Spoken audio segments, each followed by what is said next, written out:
This is our third video for Chapter 2. This is Chapter 2, Section 3, using number sense to solve one-step equations.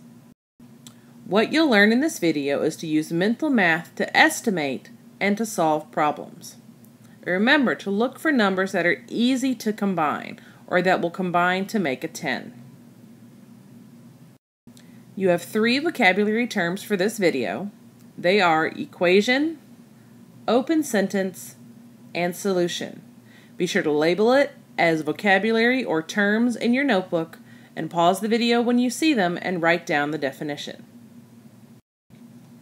An equation is a mathematical sentence that has an equal sign.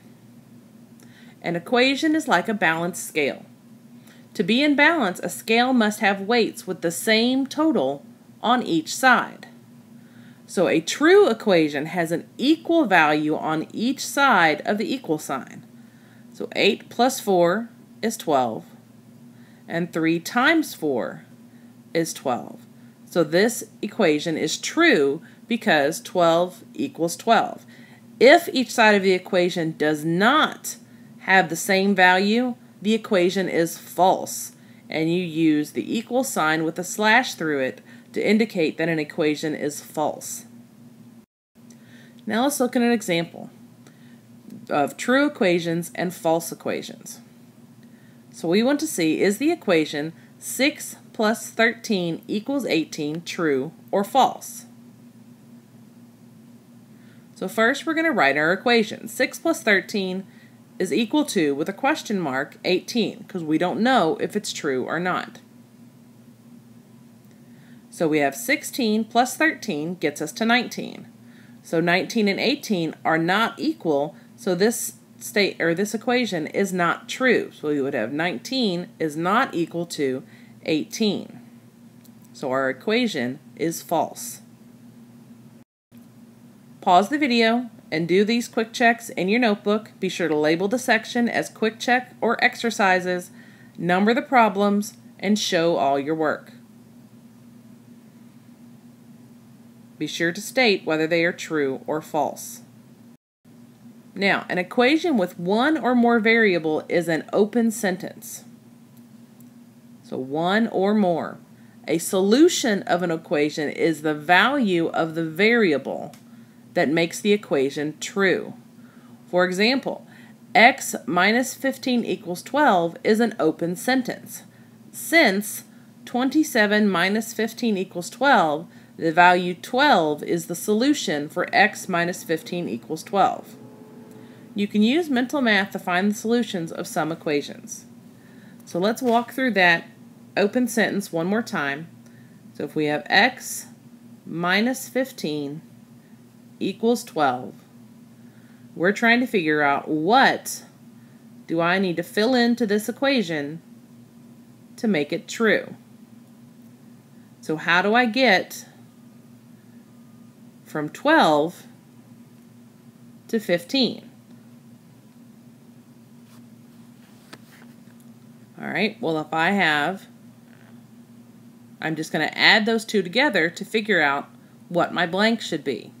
So 12 plus 5 is 7, or 2 plus 5 is 7, and 1 plus 1 is 2, so that gets me 27. 27 minus 15 equals 12. 27 minus 15 is 12, so 12 equals 12. So my open sentence is true.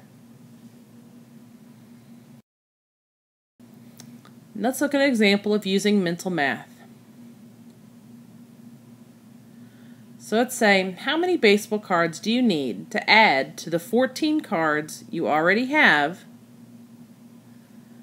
to have a total of 25 cards?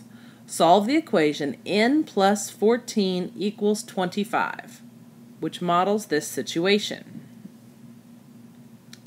So what we need to think about is I need to find the number that I can add to 14 and get 25. Since 11 plus 14 is 25, the solution is 11.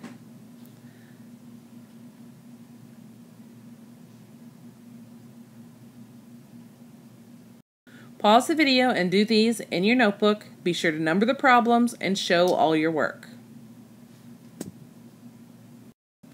Let's look at another example, another way to solve an equation.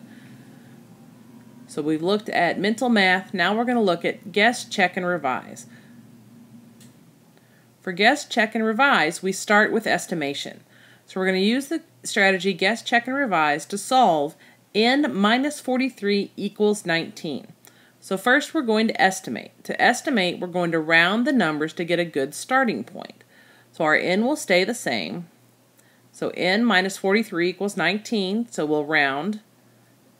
The n again stays the same. The 43 will round to 40. The minus stays the same. And 19 will round to 20, because this gives us a ballpark, so we have about where we know our answer should be.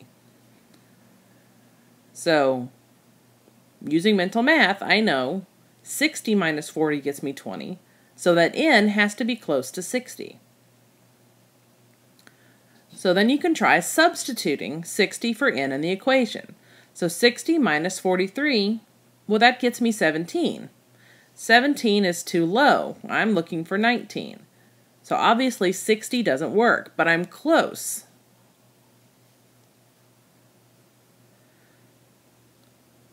So since I know 17 is too low, I'm going to try 65. So 65 minus 43 is 22. 22 is not what I'm looking for either. It's too high. So then we're going to try 62. 62 minus 43 gets me 19. 19 is what I'm looking for, so 62 is my answer.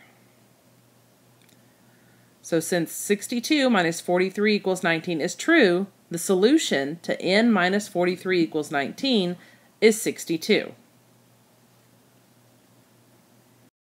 Pause the video and do this quick check in your notebook. Be sure to number it, copy the original equation, and show all your work. These are some key concepts to remember about numbers. Identity properties for addition say that the sum of 0 and any number is that same number. So 0 plus 9 is 9, 0 plus a is a. It doesn't change as long as the other number is 0. For multiplication, that means that the product of 1 and any number is that same number. Commutative properties. This is the one that said you could rearrange the numbers and it didn't matter. So it doesn't matter if it's 9 plus 6 or 6 plus 9, the answer will be the same. Same with multiplication. It doesn't matter if it's 6 times 9 or 9 times 6, the answer will be the same. And remember associative property. Associative property is the one that says that you can move the parentheses around and it doesn't matter. As long as it's all addition or all multiplication, it doesn't matter where the parentheses are, your answer will be the same. So identity is for addition. If you add 0 to something, the number stays the same. For multiplication, if you multiply by 1, the number stays the same. Commutative says that you can rearrange the numbers and it doesn't matter, it won't affect the answer as long as all of the operations are addition or all of the operations are multiplication. Same thing for the associative property. It says that you can move the parentheses around or change the groupings and it doesn't matter as long as all of the numbers are positive and being added or all of the numbers are multiplication and being added. Please copy this key concepts box into your notebook. Now let's check your understanding. Be sure to label it as check your understanding in your notebook, number all the problems, copy the original equations, and show all your work. Enjoy the rest of your evening, and I'll see you tomorrow.